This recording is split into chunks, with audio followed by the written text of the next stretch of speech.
저희 교회에서 이렇게 집에 가다 보면 목련나무가 하나 있습니다.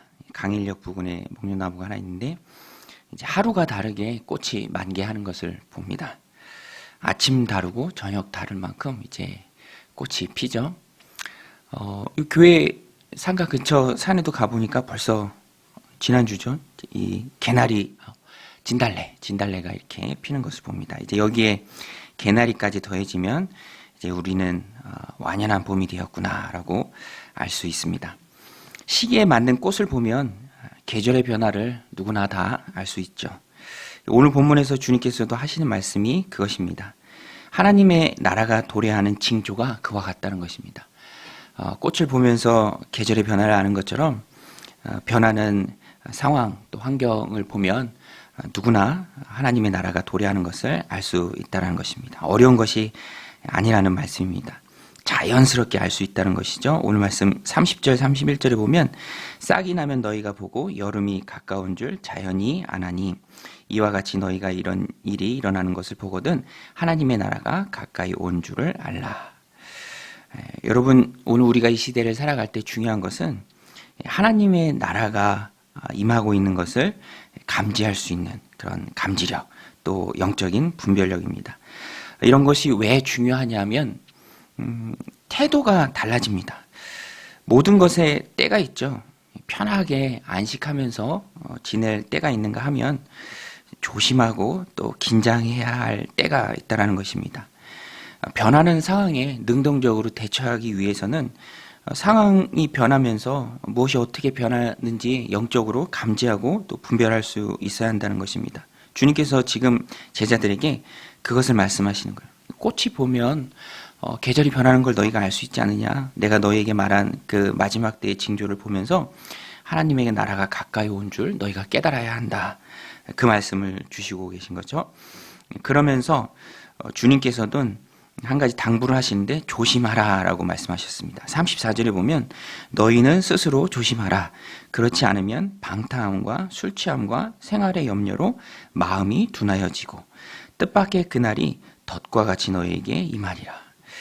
조심하지 않으면, 깨어있지 않으면 덫에 걸린다는 말씀입니다.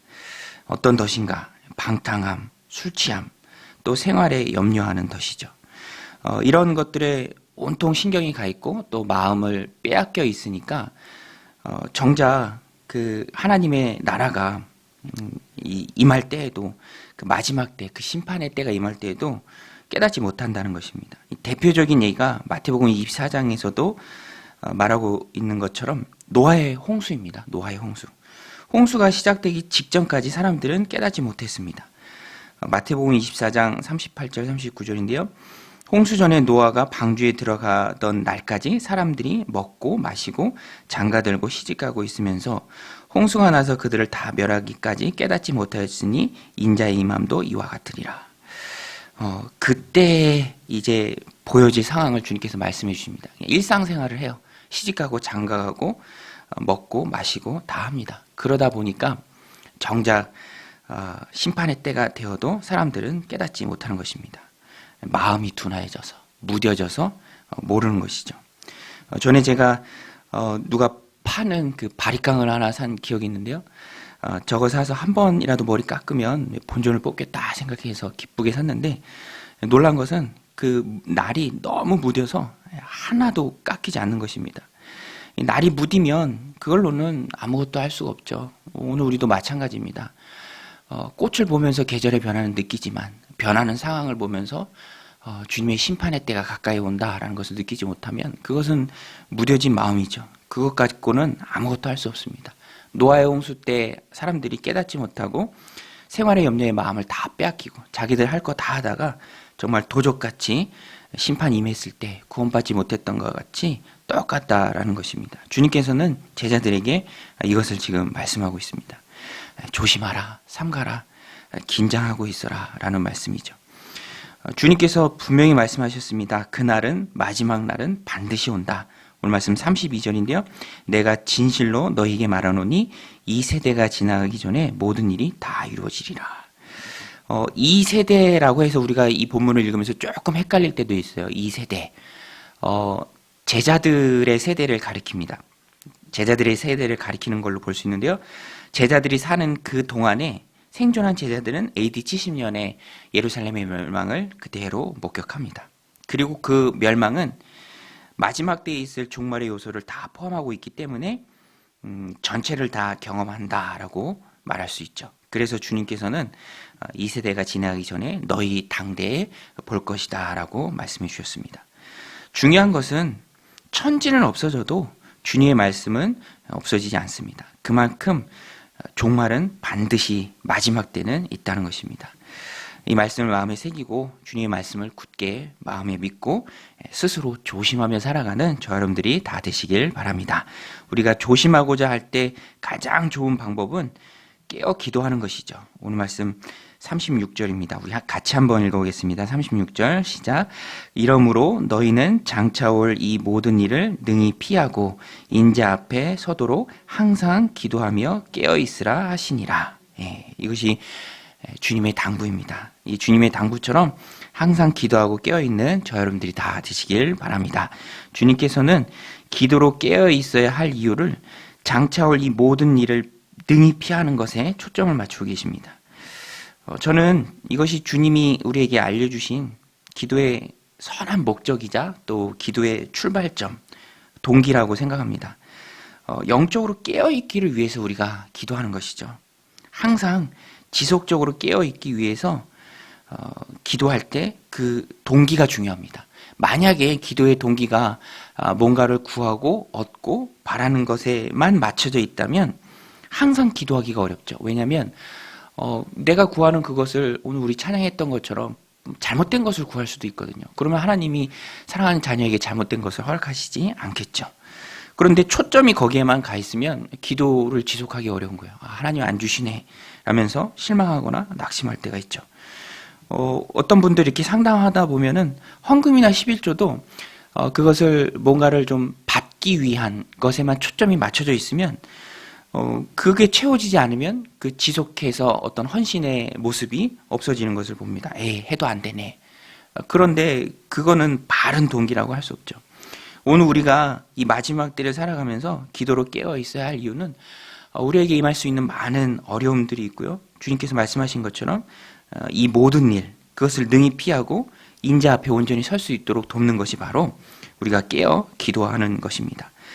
그래서 우리가 항상 주님 앞에 깨어있기 위해서는 이런 바른 동기를 가지고 내가 주님께 붙어있기 위해서 올 수도 있는 그런 모든 어려움을 이겨내기 위해서 기도를 쌓아둔다라는 그 마음이 있어야 합니다. 사무엘은 성도들을 위해서 기도해 주는 것으로 기도의 목적을 삼았습니다. 그래서 사무엘상 12장 23절에 보면 나는 너희를 위하여 기도하기를 쉬는 죄를 여호와 앞에 결단코 범하지 아니하고 선하고 의로운 길로 너희를 가르칠 것인즉. 이 사무엘의 기도 동기죠. 내가 너희를 위해 기도하겠다. 그것을 쉬는 것을 사무엘은 죄로 봤습니다. 그만큼 철저한 동기로 주님 앞에 나선 것이죠. 예수님도 하나님과 조용히 교제하는 시간으로 기도의 동기를 삼으셨습니다. 기도의 목적을 삼으셨죠. 그래서 예수님께는 기도하는 것이 가장 우선순위였습니다. 오늘 우리도 선한 동기로 기도의 시간을 가져야 하는데 그것은 주님 말씀하신 것처럼 깨어있기 위함, 마지막 시대를 살아가면서 깨어있기 위함에 우리가 기도해야 합니다. 부지불식간에 생길 수도 있는 시험과 또 어려운 일을 피할 수 있도록 우리가 늘 깨어서 기도해야 한다는 것입니다. 주어진 시간의 기도를 많이 쌓아두어야죠. 어떤 때에는 기도하고 싶어도 또 그럴 수 없는 어려움들이 있을 수 있습니다. 기도하며 깨어있는 가장 좋은 방법은 오늘 우리가 이렇게 하는 것처럼 새벽 기도죠. 새벽에는 만남이 없습니다. 바쁠 것도 없고요. 그래서 가장 기도하기 좋은 시간이 바로 새벽이죠. 그래서 새벽형이 바로 좋은 성도의 모습입니다. 그러면 우선순위가 이제 삶을 통해서 재편이 되죠. 기도의 시간에 초점이 맞춰져 있기 때문에 일찍 잠자리에 들고 많은 분들이 기도할 수 없는 어떤 핑계처럼 되기도 하는데 그렇지 않죠. 기도하는 것, 깨어있는 것, 오늘 우리가 살아가는 시대가 마지막 시대잖아요. 그 마지막 시대에 기도로 깨어있는 것은 누구에게나 다 중요한 것입니다. 그래서 오늘 우리는 주님의 장부처럼 장차올 이 모든 일을 피하는 그런 기도, 또 기도의 능력이 저희들 삶 가운데 충만히 있으시기를 간절히 축원드립니다.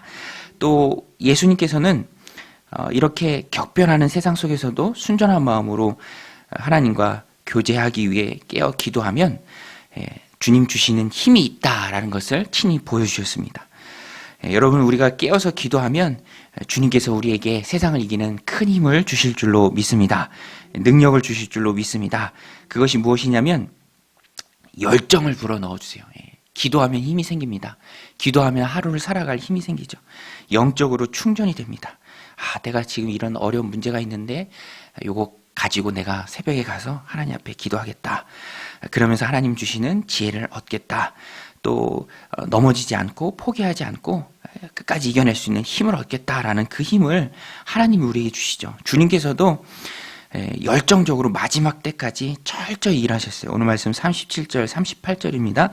예수께서 낮에는 성전에서 가르치시고 밤에는 나가 감람원이라 하는 산에서 쉬시니 모든 백성이 그 말씀을 들으려고 이른 아침에 성전에 나가더라. 여러분, 예수님께서 이렇게 열심히 일하시던 때가 요일상으로 보면 예수님 마지막 일주일로 보면 화요일입니다. 이제 금요일날 잡히시니까 며칠 전이죠. 예수님은 뭐 다 아셨습니다. 우리 매일 성경 옆에 해설에서 잘 말하고 있는 것처럼 무너질 성전에 가셔서 자신을 죽이는 데 앞장설 그 사람들을 가르치셨습니다. 이것이 우리에게 주는 메시지는 어떤 열매나 그런 결과와 상관없이 해야 할 일을 맡겨주신 사명을 시기나 때와 상관없이 철저히 주님 앞에 행하며 나아가야 한다라는 것입니다. 그것을 가능하게 하는 것이 바로 하나님 주시는 열정이죠. 주님이 주신 사명이기 때문에 결과와 상관없이 시기와 장소와 상관없이 가리지 않고 묵묵히 걸어가시는 것입니다. 오늘 우리도 이런 주님의 모습을 본받아야 합니다. 해도 열매도 없는데, 해도 뭐 바뀌는 것도 없는데, 그것이 아니죠. 달란트 비유처럼 주님이 우리에게 원하시는 것은 신실함입니다. 맡겨주신 것을 신실하게 행하는 것. 열매가 있고 없고를 따지지 않습니다. 주님이 주신 사명이기 때문에 묵묵히 해나가는 것이죠. 예수님이 그러셨죠. 금요일 잡히시는데 화요일 며칠 전에도 열심히 낮에는 성전에 가셔서 가르치시고 또 밤에는 감람원이라 하는 곳에서 쉬시고 많은 백성들을 깨워주셨습니다. 한 영혼이라도 더 구원하기 위한 예수님의 모습이죠. 오늘 우리도 마지막 때에 하나님께서 열정적으로 일할 수 있는 그 사명을 하나님 우리에게 허락하여 주옵소서 기도해야 합니다. 또 예수님처럼 사명 붙들고 마지막까지 최선을 다하는 그런 예수님 같은 모습이 우리에게 있게 하여 주옵소서 우리가 기도해야 합니다. 우리 같이 함께 기도하실 때 하나님 조심하게 하옵소서, 또 영적으로 무뎌지지 않도록 준비해야 할 순간을 놓치지 않고 깨어 기도하게 하옵소서, 사명 붙들고 예수님처럼 마지막까지 최선을 다하는 모습이 있게 하여 주옵소서. 해도 안 되네 그런 모습이 아니라 맡겨주신 것이기 때문에 결과와 상관없이 최선을 다합니다. 하나님이 보고 계십니다. 신실한 모습을 원하시는 그 하나님 앞에 충성을 다하는 오늘 하루의 삶이 되게 하여 주옵소서. 우리 같이 기도하며 나가겠습니다.